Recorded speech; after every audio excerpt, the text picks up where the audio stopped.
भारत पाकिस्तान के बीच संघर्ष का असर उत्तराखंड के हरिद्वार में देखने को मिल रहा है।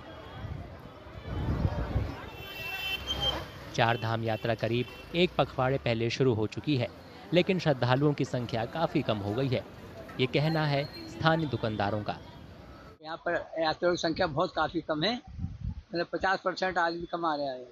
इस घड़ी भीड़ रहती थी काफ़ी, चार धाम की यात्रा की वजह से तो उस पर बहुत असर पड़ा है। राजस्थान से आता है वो बिल्कुल नहीं आ रहा है, ना गुजरात से आ रहा है, राजस्थान गुजरात आ ही नहीं रहा, पंजाब से भी नहीं आ रहा है। तो तीनों देश ज़्यादा आते थे, वो बहुत ही कम है। बहुत ज़्यादा सी कमी लग रही है। इससे पहले बढ़िया भीड़ हो रही थी, जब से ये जंग फ्री है तो 25 से मान जो 75% बहुत कम यात्री हैं। सुबह से देखो सन्नाटे में बैठे हैं, ना कोई काम हो रहा है ना कुछ हो रहा है। और यहाँ जो यात्री हैं ये सब लोकल के हैं, बाकी बाहर के कोई नहीं आ रहे हैं, बहुत कम आ रहे हैं। जिनकी ज़रूरत है, जैसे कोई ख़त्म हो जाता है तो फूल वूल चढ़ाने आते, बाकी कोई नहीं आ रहे हैं। जो घूमने आते थे आरती के समय देख लो बिल्कुल भीड़ नहीं है 1%। ये तो रोडें भरी रहती थी, बिल्कुल सन्नाटा पड़ा है। व्यापार में कितना फर्क पड़ा है? बहुत ज़्यादा फर्क पड़ा है। सुबह से बिल्कुल अभी 2-4 कस्टमर आए हैं बस सुबह से।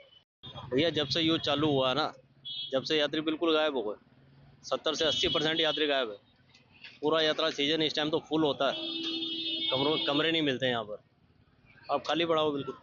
घर की बोरी भी खाली पड़ी है। घर की बॉडी भी खाली पड़ी। व्यापार पर कितना फर्क पड़ा है? व्यापार पे सारा ही फर्क है। यहाँ तो व्यापार ही यात्री का, यात्री आएगा तो व्यापार होगा।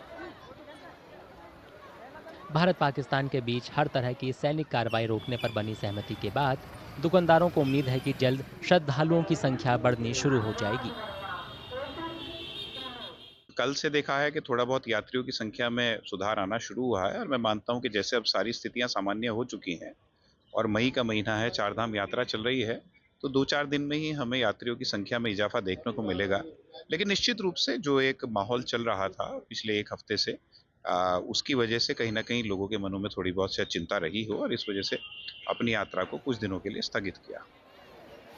हरिद्वार चार धाम यात्रा की शुरुआत करने वाली जगहों में से एक है।